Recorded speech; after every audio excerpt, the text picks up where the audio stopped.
अस्सलाम वालेकुम दोस्तों, कैसे हैं दोस्तों। ऑपरेटिंग सिस्टम की एक नई वीडियो में मैं आप सब लोगों को खुश आमदीद करता हूं। तो दोस्तों, आज की वीडियो में हम बात करेंगे सिंगल प्रोसेसर सिस्टम पर के सिंगल प्रोसेसर सिस्टम क्या होता है और सिंगल प्रोसेसर क्या होते हैं। ठीक है।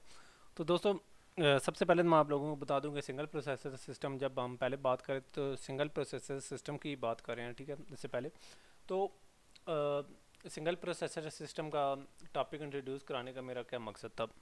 तो उसका एक ही मकसद था कि मैं चाहता था कि सिंगल प्रोसेसर सिस्टम को इंट्रोड्यूस कराऊं, ताकि मेरा जो अगला टॉपिक है वो मल्टी प्रोसेसर सिस्टम है, कि यानी एक ही पीसी में एक से ज़्यादा प्रोसेसर, यानी मल्टी प्रोसेसर।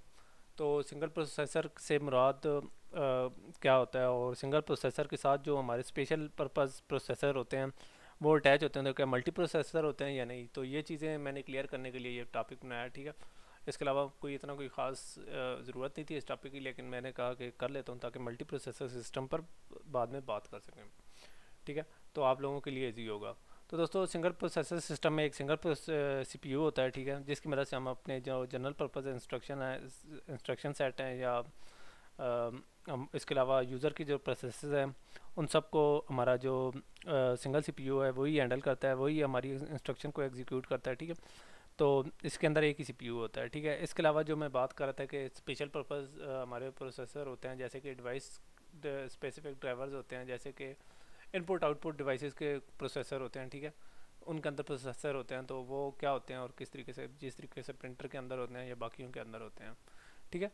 तो वो प्रोसेसर होते हैं, तो क्या वो स्टैक होते हैं, ये क्या होता है। तो यहाँ मैं आप लोगों को बताता चलूँ कि वो प्रोसेसर जो उस डिवाइस के रिलेटेड इंस्ट्रक्शन है वो प्रोसेस करते हैं या एग्जीक्यूट करते हैं, लेकिन वो यूज़र के प्रोसेसर या इस तरह करते हैं कि यूज़र के प्रोसेसर की चीज़ों को यूज़र के प्रोसेसर्स को मैनेज नहीं करते, बल्कि वो उस डिवाइस के रिलेटेड करते हैं, और मोस्टली वो भी ऑपरेटिंग सिस्टम ही उन्हें मैनेज करता है। ठीक है। तो मैनेज किस तरीके से करता है कि ऑपरेटिंग सिस्टम हमारा उनको इन्फॉर्मेशन भेजता है। ठीक है, कि कौन सा नेक्स्ट टास्क करना है, और उसको फिर बाद में मोनीटर करता रहता है, ताकि वो कुछ ज़्यादा वो कोई ज़्यादा कुछ जिसे कहते हैं कि अपनी एक्सीड ना कर सकें। ठीक है। अपनी लिमिट से एक्सीड ना करें, बल्कि और ना करें। ठीक है। और आप लोगों ने देखा होगा कि ये इस तरह के प्रोसेसर या स्पेशल पर्पस जो रजिस्टर होते हैं वो हमारी हार्डवेयर के अंदर बिल्ट इन होते हैं। ठीक है। जिस तरीके से हमारा प्रिंटर है उसके अंदर है सारा कुछ, वो काफ़ी सारी चीज़ें मैनेज कर रहा होता है। ठीक है। और तो जो जिनके अंदर स्पेशल पर्पस रजिस्टर होते हैं, ऑपरेटिंग सिस्टम अमूमन उन्हें कम्युनिकेट नहीं करता कि कैसे कैसे करना है, बल्कि बता देता है कि ये करना है तो करो। ठीक है।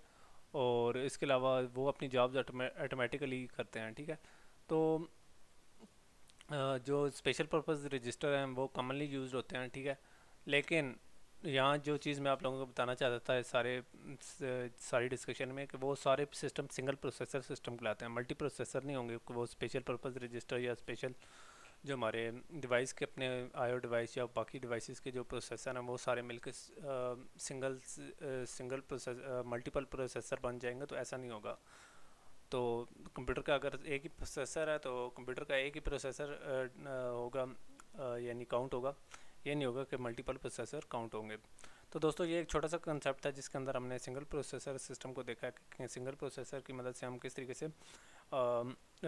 तरीके से काम करते थे। ठीक है। इंशाल्लाह नेक्स्ट वीडियो में हम इस तरह करेंगे कि मल्टी प्रोसेसर पर बात करेंगे कि एक से ज़्यादा प्रोसेसर क्या होते हैं और किस तरीके से काम करते हैं। ठीक है। तो दोस्तों, उम्मीद करता हूँ आप लोगों को ये वीडियो पसंद आई होगी। तो नेक्स्ट वीडियो में मिलते हैं, तब तक के लिए इजाज़त दीजिए। अल्लाह हाफ़िज़।